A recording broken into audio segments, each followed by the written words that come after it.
They say the prairie remembers what men forget, that it stores grief beneath cracked soil, between rusted fence posts and the hollow of a crow's cry. Jedediah Crane, Jed to those who dared, rode through that memory with dust in his throat and ghosts on his trail.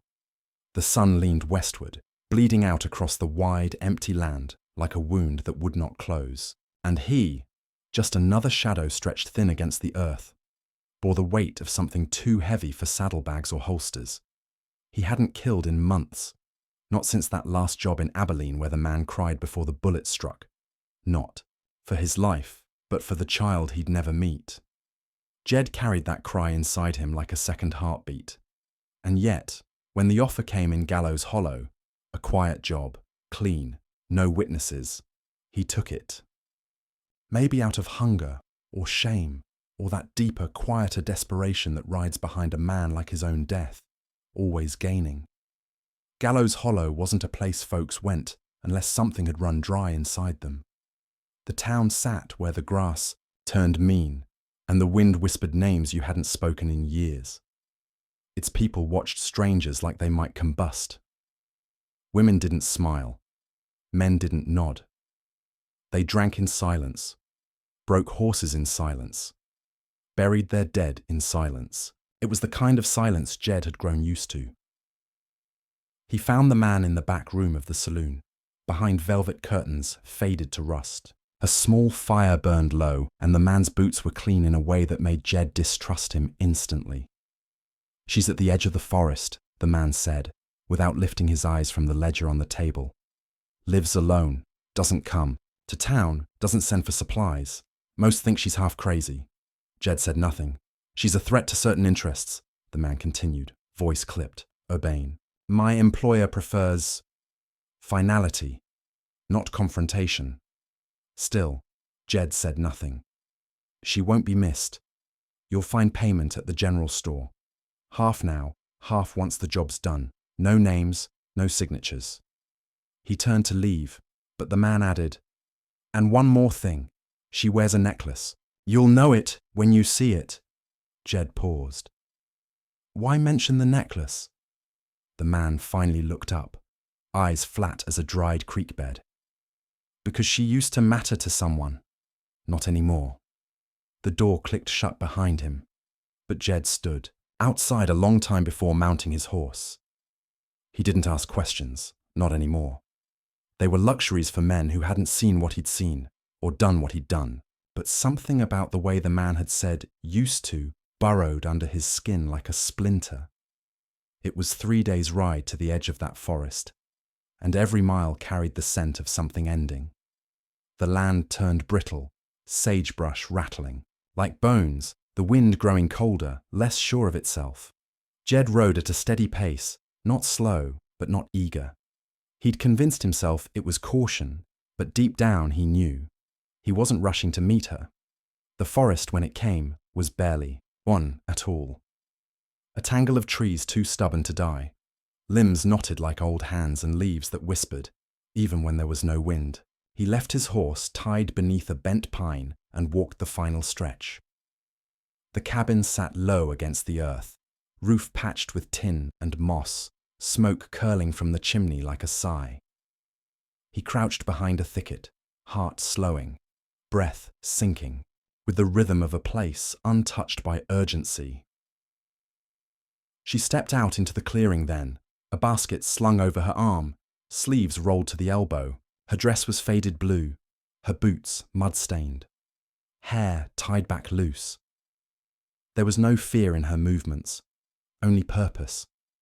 She knelt by the garden, plucked herbs with care, humming something low and unhurried, and there it was. The necklace. It hung against her collarbone like it belonged there, worn smooth with time, strung with turquoise, and what looked like bone, small, delicate pieces, maybe bird or fox. He squinted through the branches. Something about it tugged at him. Not recognition, not yet, but a pressure, like a forgotten tune trying to find its melody. He raised the rifle slowly, lining the barrel with the soft curve of her temple. His finger found the trigger. A breath in. Steady. Then she turned, just slightly, adjusting her sleeve, and the necklace caught the light. The fire of it, not bright, but familiar, pierced something dormant in him. A flicker, not of her, but of somewhere else. Years ago, a different town, a colder night. Laughter, smoke, a girl singing low in a room full of strangers. He had been young then, reckless and full of bourbon. She'd worn a necklace just like that. He lowered the rifle. Jed let out a slow breath, shaking. It off. Coincidence. The world was full of women with similar jewelry, songs that echoed each other, but he didn't lift the gun again. He watched instead as she returned inside, her dog, a one-eyed mutt, padding out from beneath the porch to curl at the door. The sky above him had turned amber and bruised, clouds dragging themselves across the horizon. He backed away slowly, making no sound. He needed time, needed to be sure. That night, he camped just out of sight, fireless, restless. He lay with his coat drawn up to his chin, listening to the sounds of her cabin, wood crackling, shutters creaking, once or twice the dog barking, at some imagined threat. He tried not to think of the necklace, tried not to think of her hands, dirt-stained and strong, tried not to remember how long it had been since someone looked comfortable in their own skin. Sleep came in fits, dreams blurred into memory, memory into guilt. He awoke once before dawn, heart pounding, fingers curled around his revolver. The necklace again, always the necklace. By morning, the wind had shifted, colder now, scented with wood smoke and something faintly sweet. Jed watched her step out with a kettle, pour steaming water into a basin. She rubbed her neck as though sensing eyes on her, and for a moment, just a moment, she looked out toward the trees. Jed held his breath. She didn't see him, or maybe she did, and chose not to let it show. Either way, he didn't move. He had ridden out to kill her. Now, he wasn't sure what held his hand more. Doubt, memory, or something far older, buried beneath the prairie like an old sorrow waiting for light. The sun climbed slow above the trees, and Jed stayed. The kettle whistled sharp and shrill, piercing the early silence like a scream that had nowhere else to go. Delilah Boone, alone in her slanted cabin at the edge of the dying forest, lifted it from the fire with practiced ease. Her hands were steady, always steady, even after everything. She poured the hot water over dried peppermint leaves, watching them unfurl in the chipped cup like old wounds reluctantly opening. The scent rose soft, green and bitter, curling into the low beams of the ceiling. Her dog, a tired mongrel with one eye and a limp, lay curled by the hearth, snoring faintly. Outside, the wind carried the scent of ash and pine and something metallic, like old blood or new iron. She ignored it. Delilah didn't fear the forest. It was the only place left that hadn't turned against her. Trees didn't whisper your name like a curse. They didn't spit when you walked past. They didn't speak of ghosts with eyes just like yours. Out here, things lived or died without needing reasons. She stepped out onto the porch, mug in hand, letting the cold slap her cheeks. There had been frost last night, though it was early in the season. The trees held their breath, leaves curling inward, as though bracing for something worse than winter. Her boots scuffed against the planks as she moved to the railing. From this angle, she could see the field where her husband had fallen. People still argued whether it had been accident or vengeance. She knew. She'd seen the saddle tampered with, the cinch cut halfway through. She'd buried him alone, lowered, his body into the hard ground with hands that didn't shake then either. The earth hadn't wanted him, not really. It had taken hours to dig. That night, she'd lit a fire so bright it blinded her neighbors and dared any of them to come speak, their venom to her face. They didn't, not then. They waited, like snakes in a warm crevice, until her food ran low and her money lower. Then the whispering began. The Baron, Her dead husband's brother sent word she should sell, give up the land, return to dust and memory. But this place, as broken and hollow as it was, still felt more like home than any hand that had ever touched her in kindness. She sipped the tea, closing her eyes. Something felt off. The birds had gone quiet. The dog stirred restlessly, but didn't bark. That meant something. She scanned the trees with practiced calm. If someone was out there, they weren't a fool. She didn't flinch, didn't reach for the rifle resting just inside the doorway. Let them come. Let them see. She would not run. Not again. The morning passed in small, quiet rituals. Washing, mending, setting snares along the tree line. Her mind wandered only once, when her fingers brushed the necklace at her throat. The beads were old, turquoise and bone, carved long ago by someone with more time than sense. A man had given it to her in a different life. Not her husband. Someone else, someone younger and lost and bleeding into a whiskey glass. She hadn't worn it in years, not until she came here. It wasn't vanity. It was armor. The past had weight, and some days she needed it pressing against her throat to remind her who she'd once been. By late afternoon, the sky darkened unnaturally fast, storm brewing, or worse. She checked the snares, empty. The forest held its silence like a breath being held too long. She returned to the porch, arms dusted with cold, and found tracks she hadn't made. Not clear, not foolish. Whoever it was, they were careful. Watching, maybe. Deciding. That didn't scare her either. She lit the lantern early and brought it close to the window. Let them see her face. Let them know she wasn't a myth, not a madwoman, or a witch, or a mistake. She was just a woman trying to outlast a lie. That night, as the fire burned low, she sat by the hearth with the dog's head on her foot and the rifle across her knees. The cabin creaked like old bones in wind. She didn't sleep, not really. She let her eyes rest, but her ears stayed sharp. Somewhere, not far, a twig snapped. Her breath caught, not in fear but in readiness. She waited. Nothing came. Nothing ever did. Still, she whispered to the darkness, just in case. "You're not the first," she said softly, not expecting an answer. "And I'm not the one who'll fall easy." In the woods beyond, Jed sat motionless, jaw clenched, rifle forgotten, at his side. He had watched her move through the day with a grace that didn't belong to a murderer or a thief. He had memorized the rhythm of her breath, the way she held silence like it was something holy. Nothing about her matched the woman they'd told him to kill. He had spent most of the morning trying to reconcile the image in his head, of danger, of deceit, with the reality before him. He'd come ready for a beast.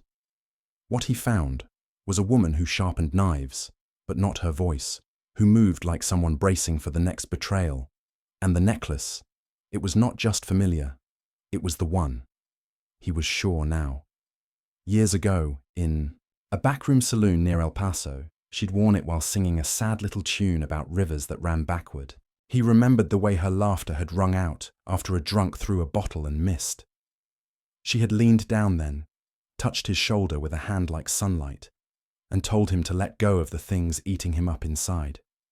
He hadn't listened, of course. He never did. But the memory came back sharp as glass, and now it pricked at something tender inside him. He couldn't do it. Not yet. Maybe not ever. Dawn crept over the horizon like a secret too scared to show its face. Jed remained hidden in the woods, eyes locked on her window until the lamp went out. Inside, Delilah closed the curtains and exhaled, the air thick with unsaid things. She didn't know who watched, but she knew someone did. The wind told her. The animals knew it too. But whoever they were, they hadn't pulled the trigger. She brushed a hand across her necklace, and for the first time in weeks, her fingers trembled. It wasn't fear, it was something far more dangerous. Hope. The third morning broke thin and brittle, light barely trickling through a sky gauzed with cloud. Jed stood at the edge of the woods, his boots sunk ankle-deep in loam, watching smoke curl from her chimney like a beckoning hand. His horse grazed quietly behind him, reins loose around a bent fence post. He hadn't touched the rifle since the first night. It lay across the saddle, cold and neglected, as though it too had lost its purpose. He didn't know what to call, what he was doing, not mercy, not yet. He hadn't spared her life out of principle. It was the necklace, and what it unlocked, a memory so saturated with warmth it ached to touch. He didn't want to admit that seeing her had torn something loose inside him, something he'd spent years bolting down with steel and silence. Jed wasn't a man prone to daydreams, yet as he watched her kneel to split kindling beside the porch, hands working steady despite the chill, he imagined walking up to her, offering help. Nothing grand. Just the gesture. A man carrying wood, a woman nodding. Maybe their silence would meet somewhere in the middle. Instead, he stayed in the trees. Delilah felt him there. Not just the vague sense of being watched, but the shape of it. The weight of it. A man's presence has a temperature, a gravity. She had learned this young, too young. Whoever he was, he'd had ample time to make his move, and hadn't. That made him dangerous in a different way. A man with patience, with conflict. Not a mercenary. Something else. She found herself hesitating before each motion, reaching slower, listening longer. And she hated it. How he'd already entered her life without ever stepping into her cabin. Her routines, once armor thick, now wavered under scrutiny. But she never let it show. She kept her spine straight and her hands firm, pretending not to see the figure in the woods. That afternoon, she took the path behind the cabin that led to the stream. Her dog followed, limping dutifully, ears alert. The trail was narrow, overgrown with root and vine. She walked it often to fetch water and herbs, though the creek had grown thin from drought. She hoped the quiet would help her think, but the trees were loud with memory. She'd once brought a man here. Not her husband. Before that. A boy, really. Sharp-eyed and bruised at the knuckles, with hands that trembled only after they killed. She'd sung to him once, sitting on a fallen log as dusk draped the woods. He hadn't spoken, but he'd watched her with a hunger that had nothing to do with lust, just longing, to be unbroken, to rest. She'd never seen him again. By the water, she knelt and cupped her hands, letting the chill bite her skin. A rustle behind her. The dog growled low but didn't lunge. She turned her head, slow as molasses, and there he was. Jed, not hidden, not armed, just standing there, hat in hand, like a man asking permission to remember her. Delilah didn't move. Her heart beat once, hard and sure, then went quiet, as if listening. "It's you," she said. Jed nodded, his mouth trying to form words that wouldn't come. She stood, drying her hands on her skirt, eyes never leaving his. The necklace glinted between them like a thread tied too tight around the past. "You were supposed to kill me," she said softly. "I know. Still might?" He shook his head. "I think I came here hoping to forget you, or prove you never mattered." Her lips twitched. Not a smile. Just recognition. "Funny. I wore this hoping you'd remember." Silence settled, thick as sap. The dog circled him once, sniffed his boots, then wandered to the stream, unimpressed. Jed stepped forward, slow. "You don't seem surprised." "I've been waiting for something," she said. "Didn't know if it'd be a bullet or a blessing. Some days hard to tell the difference." He looked older now than she remembered, though not in years, in weight, in sorrow. But his eyes, those, were the same, searching and scared of what they'd find. "Why'd you leave that night?" she asked. "Didn't think I deserved what you gave me." She nodded, as if confirming something she'd always suspected. "And now?" "I don't know, but I haven't pulled that trigger, and I've had every reason to." "You never needed a reason to run, Jed. You just needed an excuse." The wind shifted then, tugging at his coat, at her hair, at the space between them. He wanted to apologize, but the words wouldn't come. So instead, he knelt, fingers brushing the earth where she'd stood. He picked up a small flat stone and turned it in his palm. It was nothing, but it grounded him. "I thought killing was all I had left," he said. "But then I saw you, and you looked alive. Not just breathing, whole, and it shamed me." Delilah stepped closer. "I'm not whole, I'm just unfinished." That made him look up. She met his gaze. There was no softness in it, no invitation, just honesty. A slow, deliberate offering of truth between two people, with too many ghosts to count. "I can't take you in," she said. "Not yet. Maybe not ever." Jed stood. "I'm not asking." "Then why are you here?" He hesitated. "To see if I could stand beside you without breaking." A long pause. Delilah tilted her head. "And I'm still standing."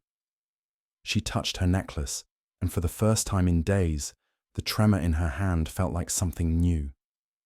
Not fear, not hope either, just presence. A moment that had not yet decided what it wanted to become. Jed turned to go. One step, then another, boots careful on the pine-covered path. "I'm not leaving town," he said over his shoulder. "I'll stay near for now, if that's all right." Delilah didn't answer, but she didn't call him back either. The forest watched them both, silent and knowing. In the clearing, the wind whispered through the grass like a voice trying to remember its own name. The days that followed were slow and brittle as old paper, curling at the edges with things left unsaid. Jed didn't approach the cabin again, not directly. He kept to the fringes, helped mend the old fence line that kept deer out of her struggling. Vegetable patch, left firewood stacked neatly by the edge of the shed, fixed the rusted hinge on her gate without leaving a name. He never asked for thanks, and Delilah never offered one. But her eyes lingered longer now, when she saw the silhouette moving beyond the tree line. Like a prayer not quite ready for voice. She couldn't say when her chest began to loosen, only that one morning she opened the window and let the wind in without dread. It brought no rumors, no sharp-edged memories, just the faint scent of pine, a hawk's cry high above, and the low rustle of branches breathing around her home. Peace didn't arrive all at once. It trickled, cautious and uncertain, the way spring does after a long, punishing frost. Her dog had taken a quiet liking to Jed. That much was clear. It followed him now in wide loops whenever he appeared along the ridge, tail wagging in slow, deliberate arcs. Jed never tried to pet it, never coaxed affection. And maybe that's what won the creature over. That kind of patience wasn't learned, in peace. It came from surviving things no one else saw, and walking away with something human still intact. Delilah watched the way Jed worked. Not just with his hands, but with his silences.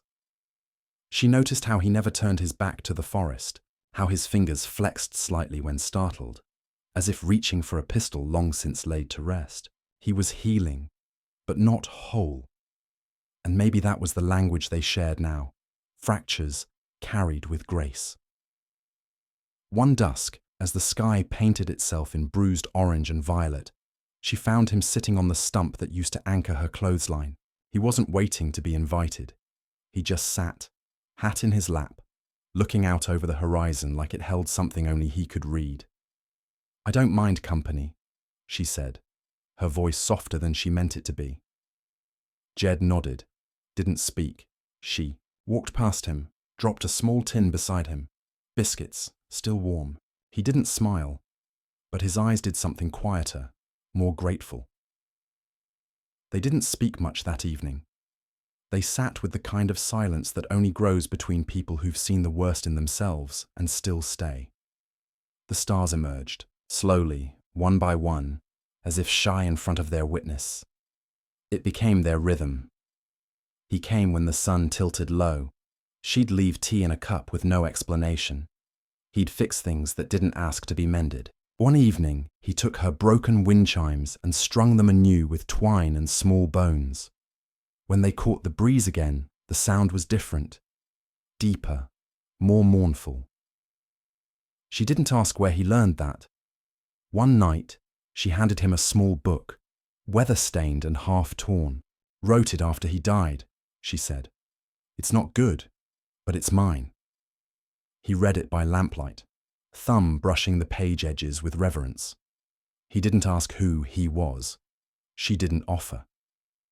Later, she found a small wooden figure, placed gently on her porch rail. A hawk carved in quiet detail. Its wings caught mid-swoop, as if frozen in a moment of impossible grace. They gave each other little pieces like that, not explanations, just offerings, but nothing in the West stays quiet forever. Trouble came with boots too clean for dirt roads, and a smile that didn't reach the eyes. A man rode into town 3 days before the harvest moon, asked around about the Boone woman, with a voice too polished to be from around here. Said he was interested in purchasing the land, but no one believed him, especially not Jed, who saw the way the man's fingers curled too easily near the gun on his hip. He watched from the edge of the saloon, jaw tight, as the stranger charmed the blacksmith's boy and bought 2 rounds for a room full of ears. Jed didn't speak until the man turned to leave. Pretty far to ride just for property, he said, stepping into the doorway's shadow. The stranger looked him up and down. You're not local. Neither are you. A flicker of tension passed between them, fast as lightning, but just as deadly. The man tipped his hat and walked on. Jed waited until he was gone, then left town without saying goodbye. Delilah knew the moment she saw him that night. Jed's whole presence had changed, tense and sharpened, a storm ready to split at the center. He's here for blood, Jed said. No need for pleasantries. She didn't ask how he knew. She simply nodded. I figured someone would come, she said. But I thought it'd be you. Jed shook his head. Not anymore. She stood, folded her arms across her chest. Do you know who he is? Jed hesitated. Worked with him once, before I walked out. He doesn't leave things unfinished. She stared into the fire, watching it flicker like memory. Neither do I. He reached into his coat and handed her something wrapped in cloth, a pistol, cleaned, loaded, just in case. She took it without ceremony. They didn't speak the rest of the night. The next day moved slow as honey, thick with waiting. Delilah sat on the porch, eyes on the distant trail. Her dog paced restlessly, ears twitching at every sound. Jed was gone. Somewhere in the woods, unseen but present. When the stranger came, it was just past noon, the sun high, merciless. He dismounted slowly, hat low over his brow. No one else had followed. He wasn't here for justice or trial. This was personal.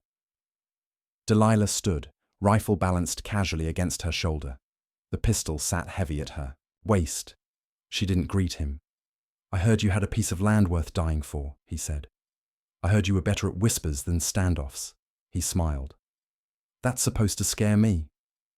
No, she said, but dying's quieter out. Here, people forget you faster. He stepped closer. You gonna shoot me? Only if you make me. A crack echoed from the woods, small, sharp, a warning, not a threat. The stranger turned his head slightly, calculating. You brought backup, he muttered. No, she said, voice calm. He chose to stay. The man looked at her, studied her face like a map with no landmarks. You've changed, he said. No, Delilah whispered. You just never knew me. The silence between them deepened until even the birds went quiet. Then he reached for his gun. Jed moved before the sound reached the air. One shot, clean and precise, rang out from the trees. The stranger collapsed without ceremony, dust rising around his body like a breath released. Delilah didn't flinch. She walked forward, knelt by the man she once feared, and closed his eyes with 2 fingers. There was no hate left in her, just tiredness, and perhaps relief. Jed emerged minutes later, rifle slung over his shoulder. Their eyes met, and for a moment, they were both just people again. That night, they sat beside the fire, not talking, not planning.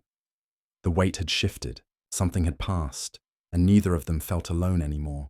The first real snow came 3 days after the gunshot faded from the valley. Slow, deliberate flakes spiraling down like secrets from a sky too pale to speak. Delilah stood barefoot on the porch, arms wrapped in a threadbare shawl, watching the world mute itself under a white hush. The ground, once blistered with drought and sorrow, softened beneath winter's touch. Everything looked cleaner, untouched, though nothing truly was. Not yet. Inside, the fire crackled low, and Jed sat, near it with his coat still on, boots melting a ring of frost onto the worn floorboards. He hadn't spoken much since the killing. He hadn't needed to. There are things a man carries that don't require words, only time, and maybe someone willing to sit nearby and not ask him to let go before he's ready. Delilah finally came, back inside, and shut the door behind her with a click so soft it might have been mistaken for forgiveness. She moved past him and set a pot of water on the iron stove. Her steps made no sound across the floor, but Jed still looked up, as if he felt the shift of her weight through the air itself. "You sleep at all?" she asked. Jed shook his head, slowly. "Don't feel right." "Not yet." She nodded, not pressing. "I haven't either." He rubbed at the back of his neck, eyes distant. He was the last piece of it, that life. Once I knew he was coming, I figured, if I ended him, I'd finally be done with it. "And are you?" Jed blinked. "I don't know. Thought I'd feel something more than this." "What do you feel?" "Empty, but lighter. Like carrying an empty saddle." Delilah poured the hot water over dried mint leaves and handed him a tin cup. He didn't thank her, but he held it with care, breathing in the steam like it might anchor him. "You don't have to disappear," she said after a while, her voice low and calm. "I know that look. Men like you don't linger too long in one place." "Men like me?" he echoed. "Men who were once boys too soft for the world, so they let it harden them." He looked up then, and for a heartbeat, she saw it.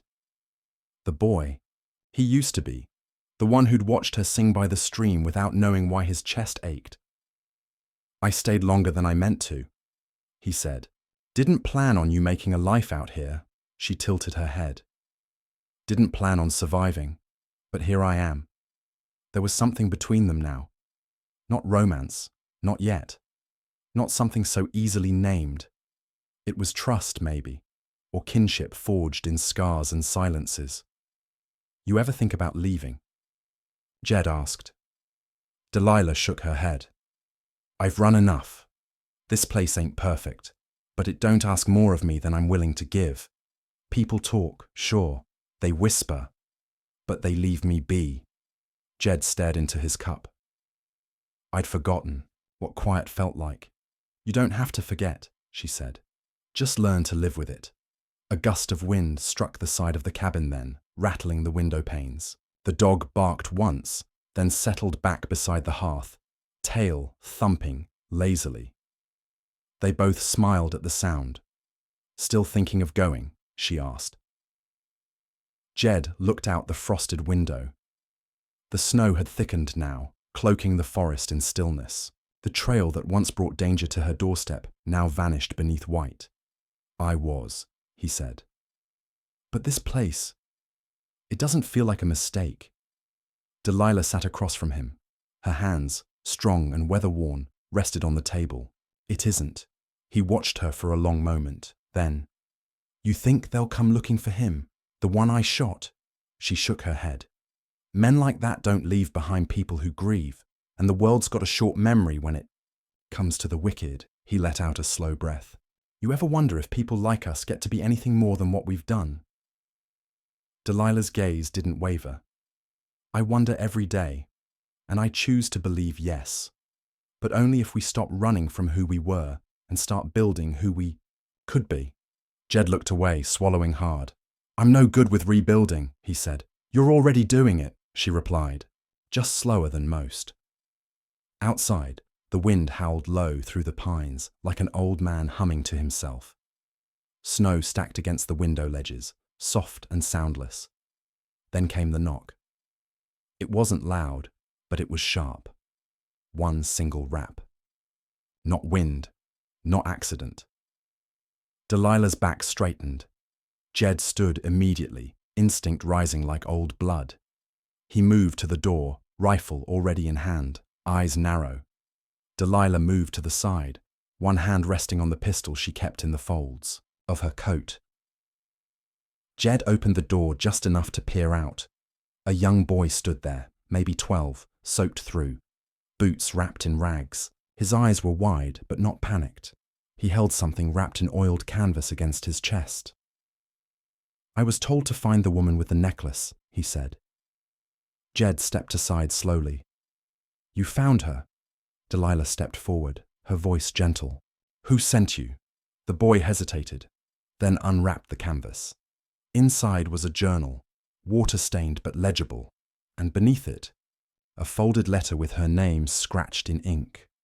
She opened it with trembling hands, recognizing the script before she read the words. It was from her brother, thought long dead, a confession of how he'd sold her out to the man Jed killed, of how he'd disappeared, not out of cowardice, but shame, and how in the end he'd tried to right the wrong, sending this boy, his son, to her with all he had left, truth. Delilah sat heavily in the nearest chair. Her breath left her in a sharp sigh, not quite pain, not quite relief. Jed placed a hand on her shoulder. Steady, present, come in, she whispered to the boy, her voice frayed with emotion. You're safe here. The child entered slowly, eyes darting between them. I ain't got nowhere else, he said. You do now, she replied.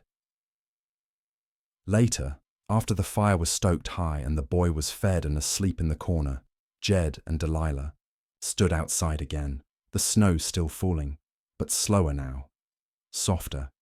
Funny how life circles back, Jed murmured. We spend years outrunning ghosts, and then they come home wearing someone else's face, Delilah nodded. This land, this life, it asks everything of us, but it gives something too. What's that? Another chance. If we're brave enough to take it. Jed turned to her. You think we are? She looked up at him, eyes shining in the moonlight. I think we've earned the right to try. A long silence stretched between them, but it didn't ache this time. It felt full. Possible. Then, without ceremony, he reached for her hand, and she let him, not tightly, not with finality, but with a quiet kind of hope. They stood that way as the wind gentled, as the stars broke through cloud, and as the past finally laid down its weapons. The snow kept falling, quiet, relentless, honest, like forgiveness, and in that hush, an old soul might say, life began again. So if you ever find yourself riding through a town too small to name, and you hear a wind chime whisper through the cold, stop and listen. There's a story there, of blood and regret, of fire and mercy, of two people who almost didn't make it, but did, because they dared to choose love in a land that had only taught them loss. Maybe the lesson is this: even the hardened can be healed, even the loneliest can be found, and even in a world built on silence and scars, grace still finds a way home.